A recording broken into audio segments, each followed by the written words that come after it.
1966 trajo no solo un cambio en la música de los Beatles. En ese año, para cuando iniciaron su gira mundial, ya se había tomado una decisión en el seno del grupo.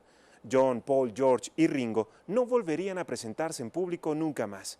La histeria de los fans, las corridas, el maltrato y el poco tiempo que tenían para concentrarse en su música los llevó a tomar esta determinación. Le invitamos a conocer esta singular historia.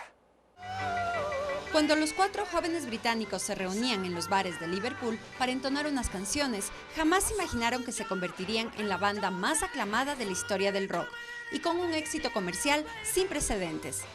De chicos de colegio pasaron a ser los Beatles y al cabo de poco tiempo, los más famosos del mundo. Sin embargo, en el momento más álgido de su carrera, hace exactamente 45 años, desaparecieron de los escenarios de una manera inesperada. Solo en el Reino Unido, en sus primeros 2 años, dieron cerca de 200 conciertos. Sus recorridos los hacían en una pequeña furgoneta blanca con su equipo de confianza. Eran hombres descomplicados y sin muchas pretensiones.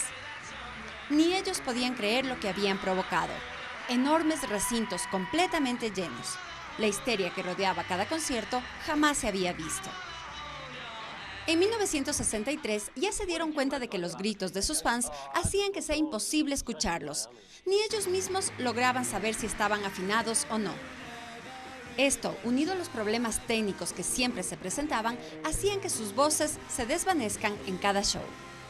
En este punto ya no podían ir a ningún lado porque a donde fuesen causarían un caos total y nadie les brindaba la seguridad necesaria. Su nombre se había extendido a todos los rincones del planeta. Entonces había llegado la hora de visitar al público norteamericano, por lo que para 1964 iniciaron una gira internacional que terminaría en Australia. Irónicamente, mientras otros famosos de la época ni siquiera daban ruedas de prensa, a ellos los recibían, sin darles precisamente, el trato que a esas alturas ya se merecían. En su llegada a Sydney, por ejemplo, al bajar del avión, los subieron a un vehículo descubierto a pesar de la lluvia. Por lo menos ya habían viajado en primera clase. Visitaron por primera vez 24 ciudades de Estados Unidos en 33 días. Cumplieron con todo su calendario, pero en general fue una gira llena de desórdenes, aunque muy provechosa, pues seguían alcanzando fama y fortuna. Un año después, 55,000 personas los recibieron en el Shea Stadium de Nueva York, pero las frustraciones aumentaban. Los problemas técnicos, de seguridad y logística continuaban. Siempre había algo que se salía de control, pues cada vez congregaban a públicos más numerosos. Adoptaron la estrategia de que cuando Paul comenzaba a tocar la última canción, todos se subían a la limusina, pues apenas él terminara, el auto debía salir del lugar para proteger la integridad del grupo. Ni los organizadores se preocupaban de sus fans, ni los managers de la banda. Y eso quedó demostrado cuando en Minneapolis tomaron un avión que al poco tiempo de despegar comenzó a incendiarse su motor derecho, mientras los pilotos se tomaban un whisky.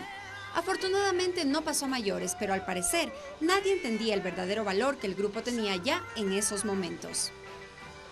En Dallas una multitud se agrupó alrededor de ellos. 3 personas sufrieron heridas graves al romperse un vidrio. En Las Vegas, prefirieron llevarles las máquinas tragamonedas a sus habitaciones para evitar desórdenes en los casinos. En un concierto en Vancouver, miles de personas se subieron al escenario cuando el show terminó. Las autoridades y cientos de policías a caballo no lograron controlar la situación. Los cuartos de los hoteles y cabinas de aviones se habían convertido en el refugio y prisión de los Beatles. La tensión y el estrés en el grupo aumentaba. Empezaban a cansarse de las implacables giras. Paul y John habían comenzado a distanciarse como músicos y como amigos. El año 1966 fue trascendental. 3 hechos finales marcaron las decisiones de la banda. En su llegada a Japón en el mes de junio, se encontraron con una seguridad aparentemente exagerada. La sorpresa fue grande cuando les indicaron que no era para protegerlos de sus fans, sino de una amenaza de muerte por parte de unos estudiantes que consideraban que el recinto donde tocarían era demasiado sagrado para ellos. A los pocos días, en Filipinas, los británicos habían ofendido inconscientemente a la primera dama al no aceptarle una invitación. Esto hizo que se inicie una campaña de odio y persecución en contra de los Beatles. Con todo esto, George Harrison fue el primero en reconocer las limitaciones musicales que estaba teniendo el grupo por culpa de las giras. El asunto de la seguridad, que ya era un dolor de cabeza, se completó con un nuevo problema. Un artículo publicado en una revista londinense hacía referencia a la frase que John Lennon había mencionado, al decir que en esos momentos eran más famosos que Jesucristo. Esto provocó toda una controversia religiosa en Estados Unidos, a pesar de las disculpas públicas que Lennon ofreció posteriormente. Los miembros del Ku Klux Klan, dedicados a defender el cristianismo, decidieron quemar en hogueras todo lo relacionado con los Beatles, pues no podían permitir que se hayan comparado con Jesús.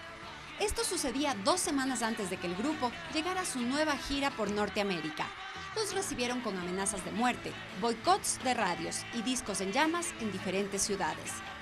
Al viajar en su autobús, debían esconderse por miedo a los francotiradores, y en alguno de sus conciertos, alguien lanzó un petardo que explotó, afortunadamente, en el aire.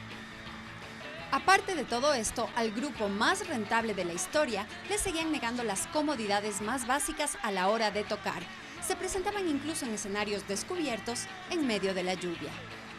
Con todo este ambiente hostil, llegó el 29 de agosto de 1966. Los músicos y su equipo técnico estaban cansados y aún debían presentarse en el Clandestine Park de San Francisco. Nadie sabía que ese sería el escenario de su último concierto. 25,000 seguidores presenciaron el final de 4 años de giras dominadas por el desorden y la incertidumbre. Cada presentación se había vuelto peligrosa, incluso para su propia integridad física. Los Beatles no querían cambiar el mundo, pero su pasión por la música alteró la historia. Ellos le dieron voz a un público que jamás los volvió a ver en escena. Here are the Beatles.